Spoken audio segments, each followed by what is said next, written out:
She didn't hear the first car pull in. She heard the second. Then the third. Then the sound became something else entirely. A low, rolling thunder that had no business being in Millhaven, Wyoming, on a Tuesday night in February, when the temperature had dropped to 12 degrees and the highway had disappeared into white. Cassie Tide stood at the window of her diner with a dish towel in one hand and a half-empty coffee pot in the other, and she watched the headlights multiply in the parking lot like something out of a fever dream. Black, every single one of them. Black SUVs, heavy and silent, moving with a precision that felt too deliberate to be accidental. She counted. 3, 5, 8, 12, 15.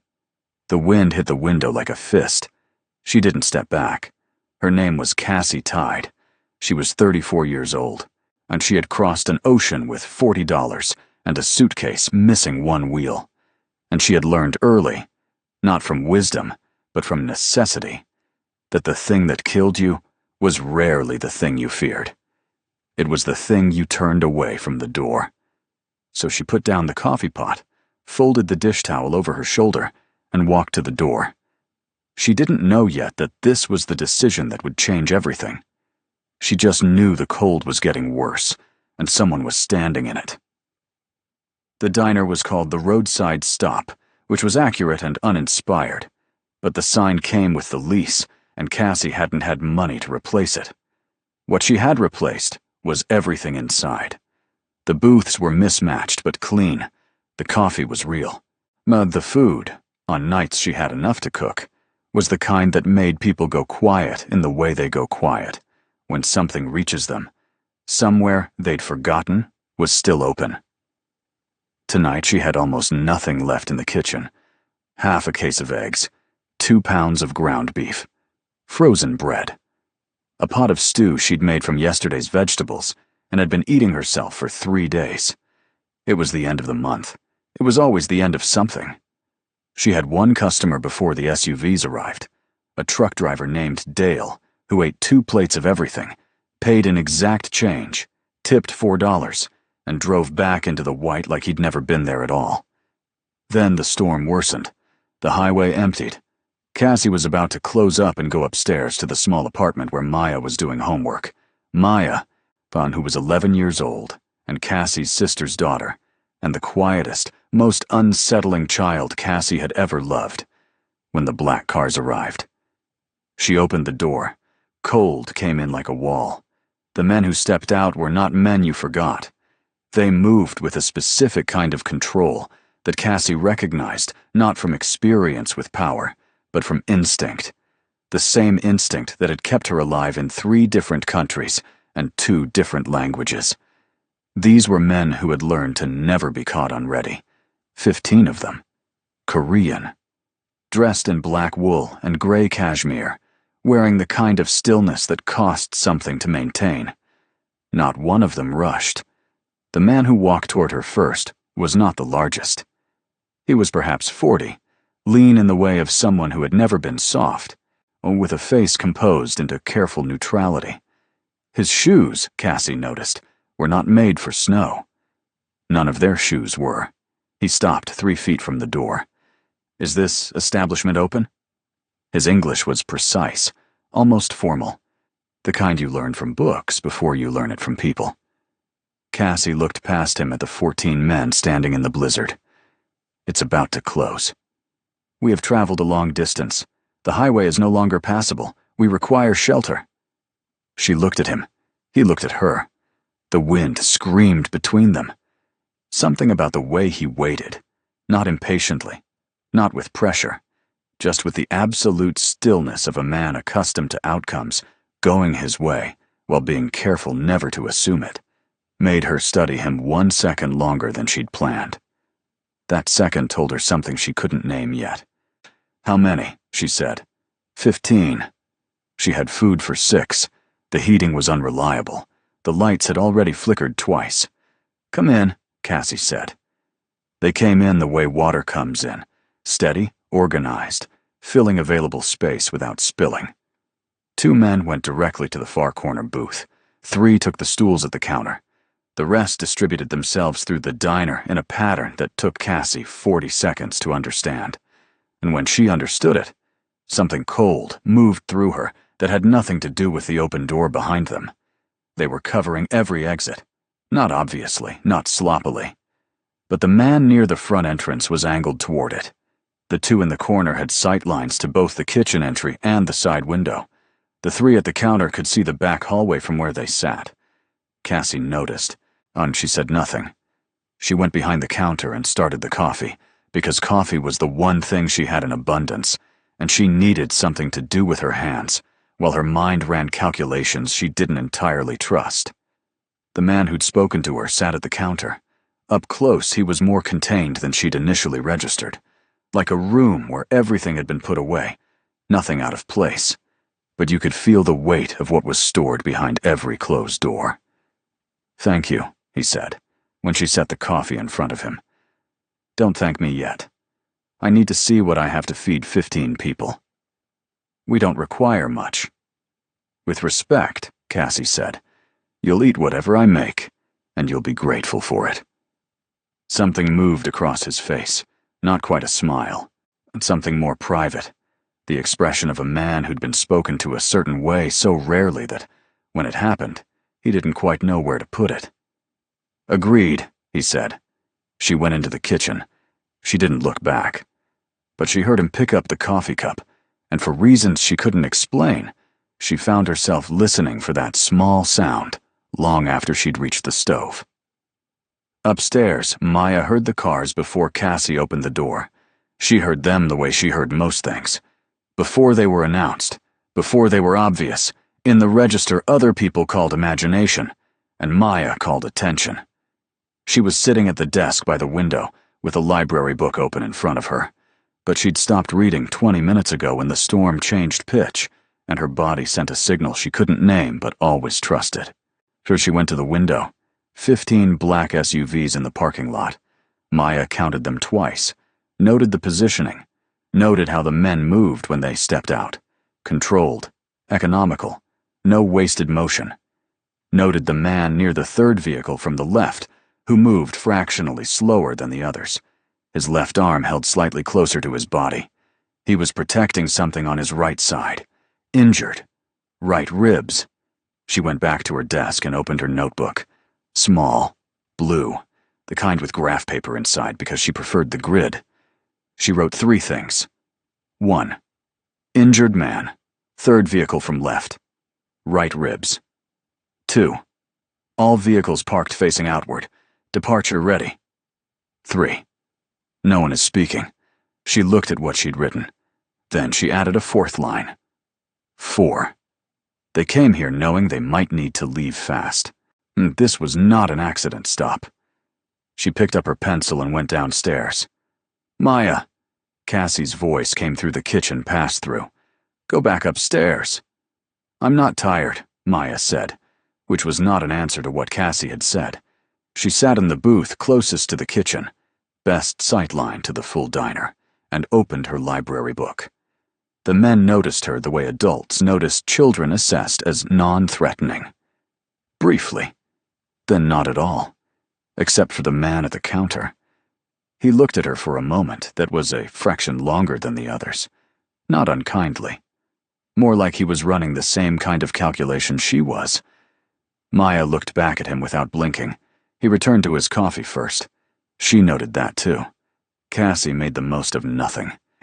She stretched the stew with hot water and the remaining vegetables from the walk-in, seasoned it with everything on the spice rack that made sense, and served it with bread, toasted thick in butter, because texture mattered when ingredients were few. She scrambled the eggs in batches, 2 more dozen discovered in the back she hadn't counted, and added the browned ground beef, seasoned and folded in, so the whole thing held together like something deliberate. It wasn't a feast, but it was food that told you someone had thought about you while making it, and that was worth more than the ingredients themselves. Cassie's mother had taught her that. It was the one lesson she'd carried across every border without losing a single word of it. One of the younger men stood to help her carry plates. She glanced at the man at the counter. The younger man sat back down. "I don't need help serving," Cassie said to the room, "but whoever wants more coffee can ask." Silence. Then, from the corner booth, one of the older men said something in Korean, something that made two others exhale. Not quite a laugh, but the first sound anyone had made that wasn't functional. She looked at the man at the counter. What did he say? He said the food smells like his grandmother's kitchen. Is that a compliment? In our culture, the man said, it is the highest one. Cassie considered this. Tell him he's welcome, the man translated. The older man, perhaps 60, gray at his temples, a face that had weathered things she'd never know the names of, bowed his head slowly. Cassie turned back to the kitchen before her face could do something she'd regret. But she stood at the stove for 3 extra seconds before she started washing the pan. She didn't examine why. She still didn't know his name. He was still at the counter when she came back out, his coffee half finished, and she noticed he'd barely touched his stew. She noticed because she noticed everything about her kitchen, the way a person notices the interior of a place they've built from almost nothing. You don't like it, she said. It's not that. Then what? He set down the spoon, looked at it for a moment like it had said something he needed to consider. I find it difficult to accept things when I don't understand their cost. It cost me eggs and yesterday's vegetables. You have the full accounting. That's not... I know what you meant. She leaned on the counter. Where I come from, you feed people because they're hungry. That's the whole calculation. Everything else is noise. He looked at her then, really looked, in the specific way of someone who has encountered something they didn't plan for. Where are you from? Nigeria. You? Seoul. Long way from home, she said. Yes, he said quietly. Both of us.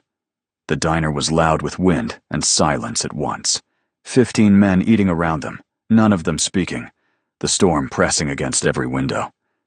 Your name, she said. Seo Ji-hwan. Cassie tied. He looked at her for a beat longer than the exchange required. She picked up his spoon and placed it back in his hand. Eat, Ji-hwan. Something moved through his expression, quick, unguarded, gone in under a second. The controlled surface reassembled itself almost immediately, but she'd seen the moment underneath it. She filed it away and went to check on the rest of her tables. Something in that exchange will settle in your chest and stay there. A woman with almost nothing, feeding 15 strangers in a blizzard, not from abundance, but from the part of herself that simply couldn't do otherwise. If that kind of quiet strength moves you, you already know you're in the right place. This channel is built for people who recognize that kind of courage, not the loud kind, the kind that costs something real. Subscribe before the next scene, because what happens in the next hour is going to change every single person in that diner, and you'll want to have been here from the beginning. The storm doubled itself around 8 o'clock. The power flickered 3 times in 10 minutes. On the 3rd flicker, it held off for 6 seconds that felt much longer. When it came back, the emergency generator groaned to life. Working, but only just. Cassie lit candles while she waited to see if the generator would hold. In the candlelight, the 15 men looked different, less controlled, more human. They ate the way people eat when they're genuinely tired. Heads lowered, focused, grateful in the way that doesn't announce itself. The older man in the corner had his eyes closed between bites. The young one who'd tried to help her was looking at nothing with the expression of someone holding himself at a specific distance from his own thoughts. Cassie refilled cups without asking. It was the thing she did. She was on her 2nd pass when she noticed the older man, the one from the corner booth, and the one who'd smelled the grandmother's kitchen in her food, was watching her. Not with suspicion, with something more complicated. His eyes tracked her movement through the diner, and there was a recognition in them that had nothing to do with her personally. He said something quietly to the man beside him. She didn't catch it, but she felt it. The specific weight of being truly seen by someone who understood something about you that you hadn't said out loud. She kept moving. By 9 o'clock, Cassie had stopped pretending they might leave. The highway signs had disappeared into white. The temperature outside was dropping, not holding. She stood at the window for 30 seconds and understood with her whole body that no one was going anywhere until morning. She had 4 spare blankets, she had the booths, and she had the ugly garage sale rug that she loved for reasons she'd never been able to justify aesthetically. She went to Ji Huan. "You're staying," she said. It wasn't a question. The road is gone. You're staying." She pulled a stool back from the counter. "I have 4 blankets. I'll bring them down. The booths are wide enough to sleep in if you're not particular." He looked at her. In his expression, and she was learning to read it in layers now, the way you read a language after weeks of immersion, there was something that moved quickly and then was covered again. "We have supplies in the vehicles. Your vehicles are outside in a blizzard. We can use what I have," Cassie said. "Tomorrow, you get whatever you need from your cars. Tonight," she paused. "Tonight you're just people who needed somewhere to be. That's all this has to be." The quality of his stillness changed, not toward action, toward something slower. "You're very direct," he said. "I'm tired, and it's 9 o'clock, and I've been awake since 4 in the morning," she said. "I don't have the energy for anything else." That thing moved across his face again, quick, unguarded, almost a smile. Almost. "Then I'll be direct also. Thank you, Cassie. For all of it." She nodded once and went to get the blankets. She was halfway to the storage closet before she realized her pulse had done something slightly irregular in the last 30 seconds. She told herself it was the generator fluctuation. She didn't fully believe herself. Maya had been watching the injured man for 41 minutes. He was in the second booth from the back, eating slowly, so his posture subtly wrong in the way she'd cataloged from the window. She'd corrected her initial assessment. It wasn't his left arm. It was his right ribs. The left side compensation was protective, not symptomatic. He was perhaps 55. Gray at his temples. A face that had seen things, as the expression went, though Maya always thought that was an imprecise way of saying a face that had absorbed impact and continued functioning. He was eating. He was careful. He had said 3 words to the man beside him since they arrived, and he was kind. That was the thing Maya hadn't expected, and it lodged in her chest the way unexpected data always did. Not unpleasantly, just insistently, demanding integration. When the young man who tried to help Cassie had knocked over a water glass earlier, so the injured man had simply and quietly reached over and righted it before anyone else reacted. No expression, no comment, just the automatic reflex of someone for whom small kindnesses were habitual. Maya wrote in her notebook, "The injured man is kind. This complicates things." She looked at that sentence for a moment. Then she looked at the man. Then she went back to her library book, though she read the same paragraph 3 times without retaining it. She didn't know yet that in approximately 4 hours, that small observation would matter more than anything else she wrote tonight. She found out about the injury by accident. She was bringing a blanket to the back booth and came around the corner as the young man who'd tried to help earlier was speaking to the injured man in a low, urgent voice. The injured man had his jacket partially open. The young man was checking something beneath his shirt with the practiced efficiency of someone who'd done it before. Cassie stopped. The young man's head snapped up. The injured man looked at her. No alarm, just assessment. The look of someone deciding how much a situation required. "I trained as a nurse's assistant," Cassie said. 2 years. I can look at it properly if you want." A pause. The young man glanced at the injured man. The injured man considered her for a moment, then said something in Korean. "He says that would be acceptable," the young man said. She went to the kitchen for the first aid kit under the sink.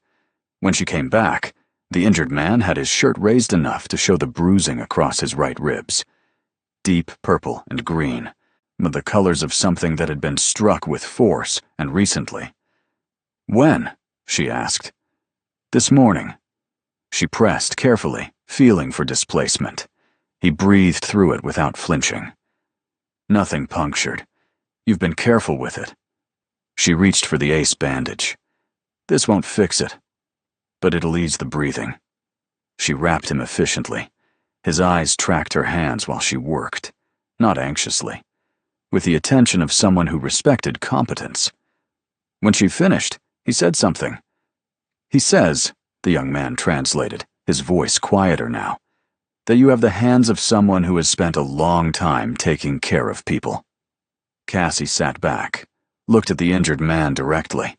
He looked back with something in his expression that she felt before she understood. A warmth that was genuine, unperformed. The warmth of someone for whom gratitude was not a social gesture, but a real thing. Get some rest, she said. He nodded slowly, settled back. She picked up her kit and walked back to the kitchen, and she was almost through the door when the young man said quietly, "His name is Choi Byung-soo. He's been with us for 9 years. He's a good man." Cassie paused, didn't turn around. "Good," she said. "Then he deserves to sleep." She didn't know why that sentence stayed with her. She should have let it go. She didn't. Maya was not asleep. She was at her window with the light off, notebook open, watching the parking lot. This was the thing about Maya that adults called excessive, and that Maya called necessary. She understood that things continued to happen after people decided they were over. The storm was over in the sense that everyone had come inside. The night was settled in the sense that blankets had been distributed and the generator was holding. The situation was contained in the sense that no one was using that word, but everyone seemed to be acting as though it applied. Maya did not believe things were contained. At 9:47, a car she didn't recognize drove slowly past the diner entrance. Not one of the 15 black SUVs, smaller, silver. Moving carefully in the snow, not struggling, careful. There was a difference. She wrote it down. At 10:12, it came back. At 10:29, it came back again. This time, it slowed further.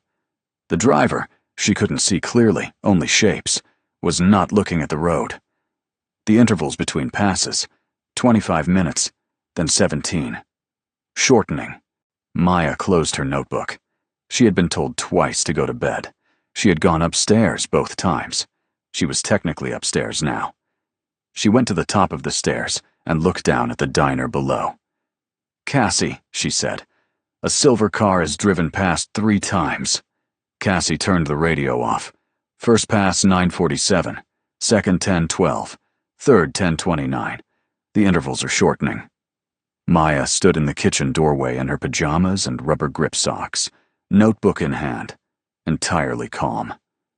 The third time, the driver was looking at the diner specifically, not at the road. Cassie looked at her, looked at the diner beyond the kitchen, at 15 men arranged in the specific pattern of exits covered. "Maya, the interval shortening means someone is getting closer to a decision," Maya said. "That's not a pattern I constructed, and that's how decisions work." Cassie was quiet. "You should tell him," Maya said. "Go to bed. You should tell the man at the counter." "Maya, bed." Maya went to the doorway, paused with one hand on the frame. "If I'm wrong, all you've lost is 30 seconds. She looked back. "If I'm right." "Bed," Cassie said. Maya went upstairs. Cassie stood in the kitchen for a long moment, dish towel in her hand, the hum of the generator the only sound. Then she went to find Ji-hwan. He was in the last booth, not because anyone had directed him there, because it had the best sightline to both doors. He was sitting with a phone in his hand, screen dark, not using it, just holding it, thinking in the way she was learning to recognize, completely still, completely present. The engine running at full capacity behind eyes that gave nothing away. So she had the sense, looking at him, that whatever calculations were running in his mind were several layers deeper than anything currently visible in the room. She sat down across from him. "A silver car," she said. keeping her voice below the ambient generator hum. Mid-size, American, 3 passes, 9:47, 10:12, 10:29. Intervals shortening. Third pass, the driver was watching the building. He went very still. Not the controlled stillness of before, a different quality, denser. The stillness of something that has just received information it already suspected, but hoped was wrong. Who told you? My niece. She was at her window.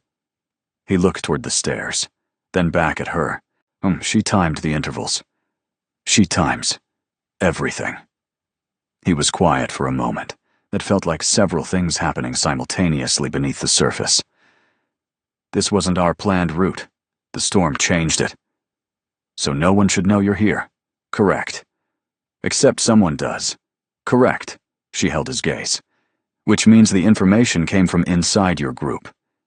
He looked at her, not with surprise, with the expression of someone who has reached a conclusion they'd been avoiding and found it confirmed in a quarter they hadn't expected. You're quick, he said. I run a diner by myself at the end of the world, she said. You develop instincts, or you don't survive. She leaned forward slightly. What do you need? He stood. Stay inside, and away from windows. This is my building. I know. I'm not decoration in it. He looked at her with something she couldn't entirely read. Something between acknowledgement and a kind of frustration that wasn't directed at her so much as at the situation for having made her necessary in a way that cost her. Cassie, tell me what you need, she said, specifically. A pause. Something shifted in his face. The door opened another inch. A back exit. One that doesn't face the road or the main lot. Storage door, back field, faces north. Show me. She showed him. He looked at the dark field beyond the door, nothing visible through the white except more white. And something in his expression changed. Not relief. More like the specific satisfaction of a person who has found a margin they didn't know they had. Good, he said. You're planning your options, she said. He looked back at her. I'm always planning my options. She was very close to him in the narrow doorway, the cold coming up through the gap at the base of the storage door, and she became aware of the distance between them in the specific way you become aware of distances when they've quietly shortened without your noticing. She stepped back. He didn't comment on it, but he noticed. She was certain he noticed. Maya was not at her window. She was watching the man near the back hallway. He was young, perhaps 30, and he'd barely spoken since they arrived, not even in Korean. He held his body the way the others held their bodies, disciplined, exit-aware, present. But the quality of his stillness was different in a way Maya had been trying to articulate to herself for the last 20 minutes. So the others were still in the way of people managing a wait. He was still in the way of someone listening for something specific. She watched his head. It was angled, very slightly, almost imperceptibly, toward the east wall. She looked at the east wall. She looked back at him. She looked at her notebook entry from earlier. Silver car. Passed east of the building. Watching. The man was facing the wall that the car was parked beyond. Maya wrote. He knows where the car is without looking. She stared at that sentence. Then she wrote. Second problem. She got up quietly, didn't look at him directly. She'd learned early that certain adults noticed when children studied them, and the ones who noticed were usually the ones you needed to study most carefully, and went to find Cassie. Cassie was in the kitchen. Jihuan was at the window, on lights off, watching the lot. Maya stood in the kitchen doorway until Cassie saw her. Cassie came over. Maya showed her the notebook, open to the last page. Back hallway man, listening toward east wall, not watching the room. He knows where the car is without looking. Second problem. Cassie read it twice. Her face didn't move much, but her eyes did. A quick calculation running behind them that Maya recognized, because it was the same calculation she'd already run. Are you certain? Cassie said, her voice barely above breath. No, Maya said. Certain is for math. But if I'm wrong, you lose 30 seconds again. Cassie looked at her for a moment. Then she folded the notebook page corner and handed it back. Upstairs, she said. Cassie. I have it from here, Cassie said. And then, quietly, with something in her voice that she didn't often let out, you did good. You did really good. Now let me do the next part. Maya looked at her. Something passed between them that had no words. Maya went upstairs. Cassie went to Ji-hwan. She touched his arm briefly, not grabbing, just contact, the universal signal of a private word. And he turned. She kept her voice at the level of breath. The man near your back hallway. Kim Jae-won. How long? He didn't ask her how she knew the name. 4 years. 4 years enough to trust completely? A pause. His eyes moved. Micro movement toward the hallway, then back. What did Maya see? She says he's angled toward the east wall, listening for something outside. She says he knows where the car is without looking at it. The quality of his stillness changed again, that denser register she was learning to read. That car is parked east of the building. Yes, a silence that had weight, several things running beneath it. Byung-soo placed the tracker, he said, almost to himself. Jae-won confirmed position. He stopped. I need to look at something, he paused. Without looking like I'm looking. Can you do that? It's most of what I do, he said. He moved back into the diner, unhurried, the posture of someone returning to a coffee cup. Cassie stood in the kitchen doorway and watched him move through the room, refill his own cup, exchange a brief word with the young man at the counter, pause near the window. And in that pause, his gaze swept the room in the way of someone taking inventory. The kind of sweep that was over before you knew it had happened. He came back. She's right, he said. The 2 words landed quietly, but Cassie felt them in her sternum. Can you handle both of them, she said, without the people outside knowing something has changed? I've done harder with less time, without hurting either of them. He looked at her.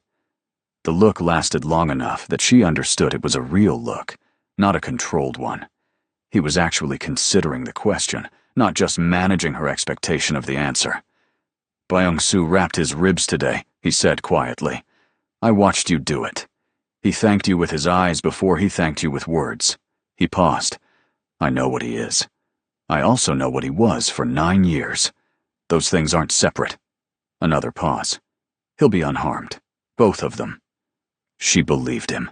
But she didn't know why she believed him so completely, except that she'd been reading people since she was 16 years old in a Lagos market, and learning which faces meant what they said, and his face meant it. Then do what you need to do, she said. I'll keep the lights where they are. What happened next, Cassie did not watch. She stood in the kitchen and kept her hands busy, wiped down the counter, checked the generator panel, made more coffee. And she listened to the quality of silence from the diner, the way you listen to a building in a storm. Not for specific sounds, but for the absence of sounds that should be there. 2 controlled silences in 20 minutes. 2 different corners of the room. When Ji-hwan returned, his face was closed, the lights off room, and she didn't try to open it. Confirmed, he said. Soentwanto. Byung-soo? Unharmed. Restrained. He paused. His daughter is ill. The treatment required money he didn't have. Someone offered him a solution. Cassie was quiet. He did it to save her, she said. He betrayed 14 people who trusted him. I know. I said he did it to save her. I didn't say it was right. He looked at her for a moment with an expression she hadn't seen on him before. Something that was almost raw, controlled almost to the point of invisibility, but not quite. A grief, maybe. The specific grief of a person whose loyalty has been the measure of their whole life, discovering that 9 years can be bought. He looked away. He hadn't done that before. Looked away from her. She let it be. Jae-won, she said after a moment. Recruited 18 months ago. Money and conviction. The more stable combination. He set his phone on the counter. The external threat knows our location but is waiting. They want us asleep, isolated, window open. They don't know the window has closed. How long until your people arrive? His phone lit up before he answered. He looked at it. Answered in Korean. 4 words, a pause, 2 more. He set it down. 22 minutes, he said. Cassie looked at the clock above the counter. 3:41 in the morning. Coffee, she said. Something moved across his face. Relief and something else. Something warmer. Moving quickly beneath the controlled surface like light under water. Please, he said. Here's the question I keep coming back to. Byung-soo spent 9 years earning trust, and then spent it for a reason that was completely human and completely unforgivable at the same time. What would you have done?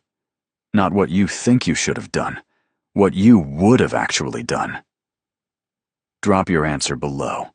I understand him, or there's no excuse. There is no wrong answer here. There's only the honest one. The people in this comment section are not here for comfortable answers. And if this story is the kind that makes you think past the easy response, subscribe. This channel is built entirely for you. The 22 minutes were the longest of the night. Not because of danger. The danger, paradoxically, had become more legible now. Named.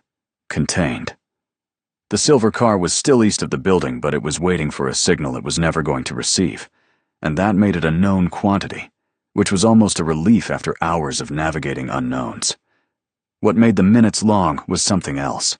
Ji-hwan sat at the counter and she stood behind it, and they talked, for the first time, without the filtration of crisis running through every word. 9 years, she said. Byung-soo. 9 years, he confirmed, and you didn't see it. No. Does that happen often? Missing something. He looked at his coffee cup, a long look. Less than it used to. More than I'd like. That's honest. You asked an honest question. She leaned on the counter. What was it like, when you confirmed it? He was quiet for a moment. She thought he might redirect, change the subject, offer the controlled version. Instead, he looked up and said flatly, like something I'd trusted for a long time, turned out to be a different shape than I thought. He paused. Not smaller, just different. Wrong dimensions. She looked at him. That's a precise way to say a painful thing, she said. I've had practice with precision, he said.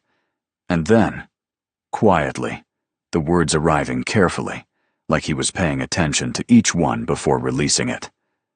Less practice with the pain. The generator hummed. The wind had dropped to something bearable. Somewhere in the diner, one of the men was breathing in the slow pattern of actual sleep. Where I come from, Cassie said, we say, a person who has never been betrayed, has never been trusted enough. She paused. It doesn't make it hurt less, but it means something about what you had before it. He looked at her with the expression she'd been seeing in fragments all night. The one that lived underneath the controlled face, that surfaced in brief intervals and was gone before it could be identified. But it stayed a beat longer this time. How are you this way? He said. What way? This. He stopped, started again. This anchored, as though the world keeps trying to move you and you simply refuse. Cassie thought about $40 and a suitcase wheel and 3 countries and years of refusals. I didn't have the option of being unanchored, she said, so I stopped thinking of it as an option. He was very still. Also, she said, I have a 12-year-old upstairs who would notice immediately if I started drifting. It keeps you honest. That almost laugh again, closer than the times before. Not quite arriving, but she could feel the shape of it now. His phone rang. They're here, he said. She heard them before she saw them, a sound that built from the highway like weather, like something with mass moving through the clear dark. Then the headlights, Not one set. Not 5. Not 15. Many.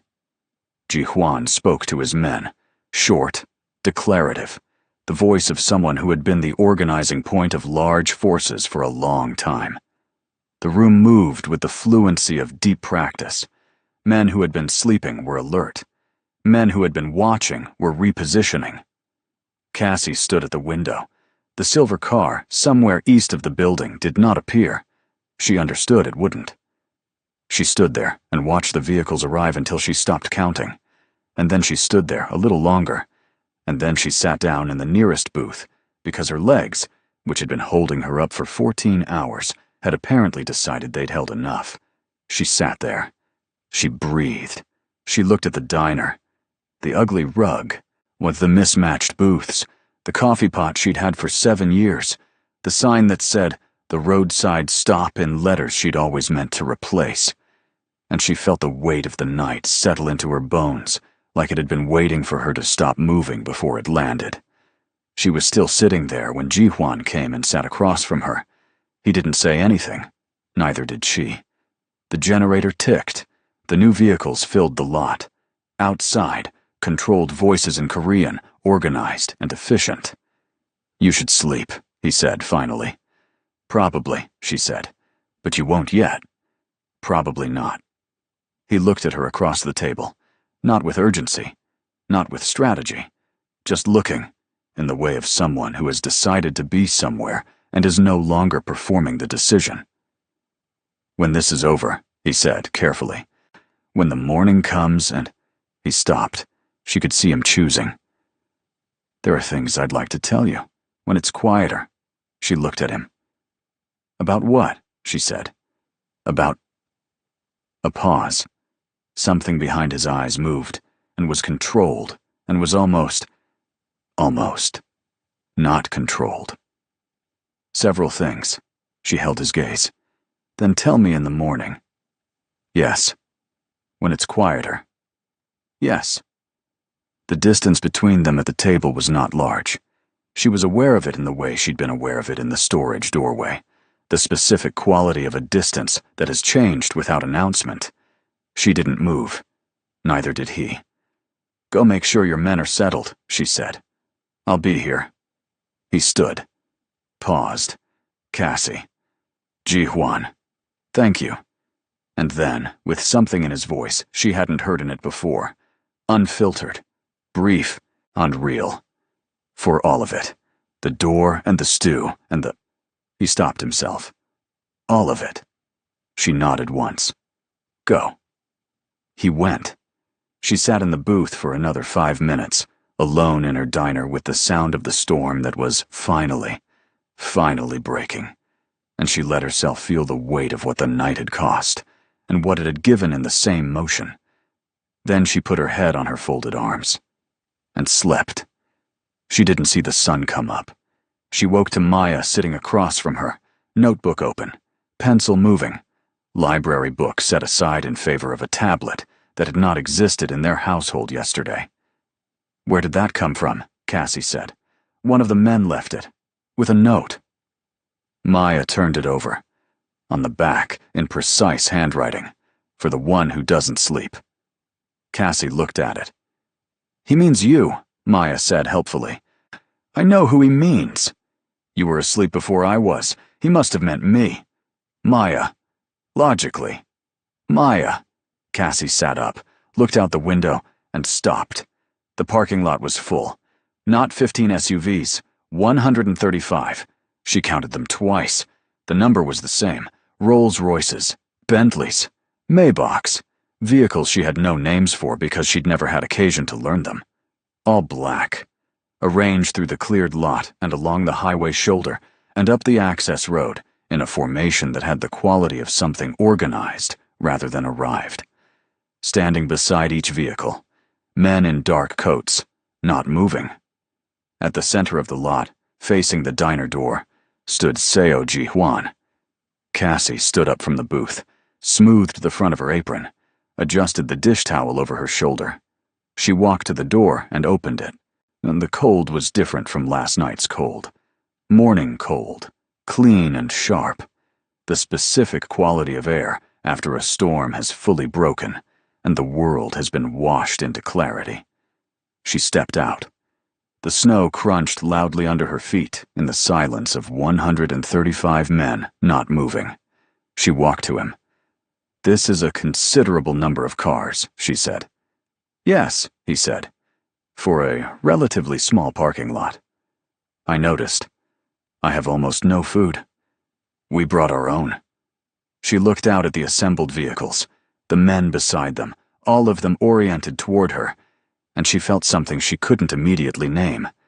Not fear, not precisely awe. Something that lived between those two things, in the territory of understanding that your life has, in the night just past, rearranged itself permanently and without asking permission. She turned back to Ji Hwan. "Why?" she said. He looked at her steadily. "Because you sheltered 15 strangers with yesterday's vegetables and a dish towel. Because your niece is the most alarming 11-year-old I have ever encountered in a life that has contained many alarming people.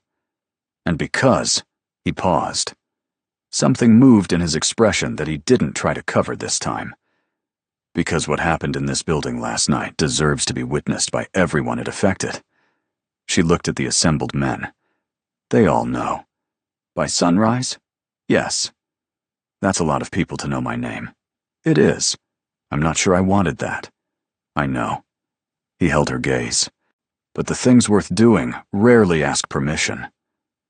She stood in the morning light outside her diner with 135 men behind him, and she felt the $40 and the missing suitcase wheel and the 3 countries and all the years of opening doors when it would have been easier to keep them closed, and she looked at Seo Ji Hwan and said, "You still owe me for the eggs." The laugh that came out of him was real and sudden and completely uncontrolled. Not the almost smile, not the managed exhale, a real laugh, and it changed his face entirely. And she thought, there it is. That's the one underneath. "Yes," he said, still recovering. "I do." Behind her, the diner door opened. Maya stood on the threshold in her pajamas and rubber grip socks, tablet under one arm, notebook in hand, looking out at the 135 vehicles with the expression of someone whose data has been confirmed. "I calculated approximately 100, she said. "I was slightly low." Ji Hwan looked at her. "The subunit logic." Maya looked at him with mild surprise, the expression of someone encountering an intellect that has kept pace. Parent structures respond to threats. "Yes. You were 35 off. I'll recalibrate. I can help with that," he said. Maya studied him for a moment with the forensic attention she brought to everything. "Can you get me a microscope? A real one, not one for children." Ji Hwan glanced at Cassie. Cassie covered her mouth with one hand. "I'll see what I can do," he said. "And Mandarin lessons," Maya said. "Before Korean, larger population base." "Mandarin first," he agreed. "Then Korean."